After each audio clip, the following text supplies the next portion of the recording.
the kind of conversations you would have with like these customers, right? So when Mhm. you, I guess, like when you speak to a smaller customer, I guess you're going to see more rookie mistakes, for lack of a better term.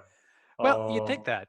oh, Um, okay, maybe not. yeah. So, honestly, there are types of mistakes that can come about from multiple sources. Like if you Right. get a flat tire, it might be that you wore through your tread, or it might be that you drove over a nail, right? Hmm. So same result, you have a flat tire. Hmm. And so there's a lot of things that I see in common between a small to medium sized account that's not doing fantastically and a large account that is struggling as well.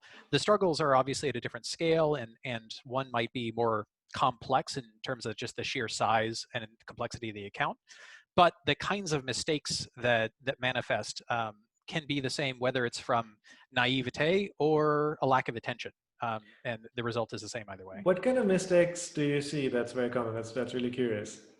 Yeah, the most brutal one that I still see, surprisingly common, is a lack of proper use of device type adjustments. So that's getting into the weeds a little bit, but the idea Hmm. is that for most campaign types, you can tell Google that you want to boost or curtail your bid by a certain percentage. It's just a coefficient. So you say, okay, I'm bidding $1 on this ad group or this keyword or what have you. And then over the top of that, at the campaign level, you say, okay, now for mobile phones, I want to reduce that by 40%. For computers, I want to raise that by 20%. For tablets, I'll leave it alone. Uh, it's an amazingly powerful tool for shaping your investment to match where you expect your return to come from. Mm. And if you don't use that feature and you're using one of those campaign types that relies on it, the result is that Google has a bunch, a just glut of low value, relatively speaking, mobile impressions. Now, mobile users are more than half of the business out there for most accounts. So I'm not saying that mobile should be set aside, but you should be mapping your investment proportional to your expected return. And if you don't, your competitors are, and you're left holding the bag, paying full price for discount traffic, and you'll see 80% of your spend gobbled up by the mobile traffic.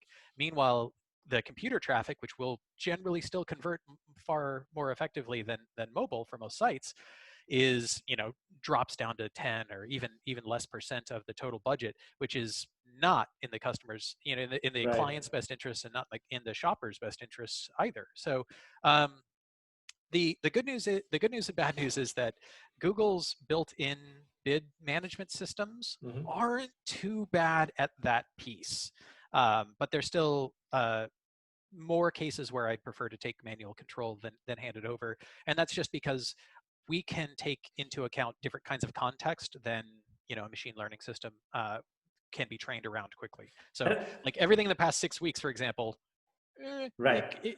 who knows whether or not those models were designed to be flexible enough for that.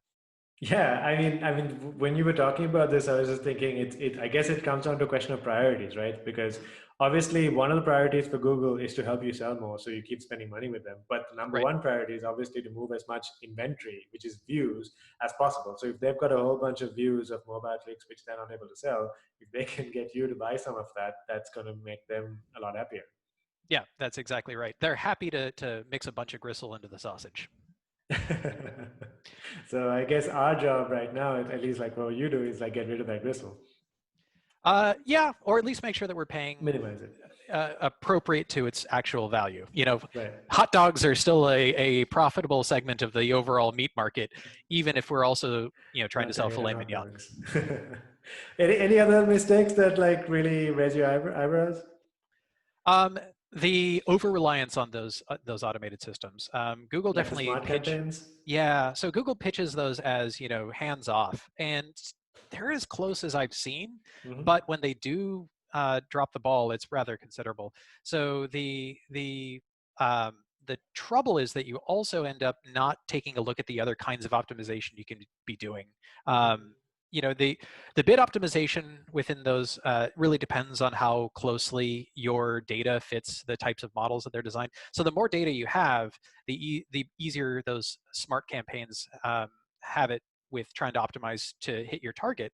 But that's like saying that, well, yeah, we built an AI that can beat Mario Brothers, but it can't beat any other harder games or harder settings. It's like, well, okay, but I can't guarantee that this account is always going to be running on easy mode, you know? Right. And if it's an easy account with lots and lots of data and very consistent behavior, then do I really need a clever automated bid system? Like I could do that with 2 hours a month of manual attention. And so the trade-offs are considerable because the the other features start to get pulled back because Google wants it to be a one-stop shop. You know, you set it and forget it. So they start removing features from it as they make that more and more automated. And one great example is the negative keywords that you typically be able to apply to a campaign. You can Hmm. still apply negative keywords to a smart shopping, but you have to go through your Google rep, and it's a whole thing. And the issue there is that once again, now Google can mix more gristle in there because you can't control the way the search terms are flowing. And so if there are terms like hours, complaints, reviews, warranty, competitors, coupons, these are all different search intents, and those different search intents suggest that that click is worth a different amount to me because they're going to convert at different rates, if at all. Sure. And not being able to separate those out can be a liability. It isn't necessarily like a big threat on its own, but it can definitely hide a lot of things under the rug, so to speak. And that's kind of like the way you would need to separate your brand and non-brand terms or trademark and non-trademark terms. If you are royswidgets.com and people are searching for Roy's widgets, and I'm just looking at my account-wide performance and I have that Roy's widgets campaign, well, that's really more like direct traffic, right? And if Hmm. I blend that all together, I might be losing money on the other campaign types because it's blended in with that really high return brand activity. It might look like everything's fine, even though if I'd shut off my main campaigns that were spending most of the money, I might have been more profitable without them entirely.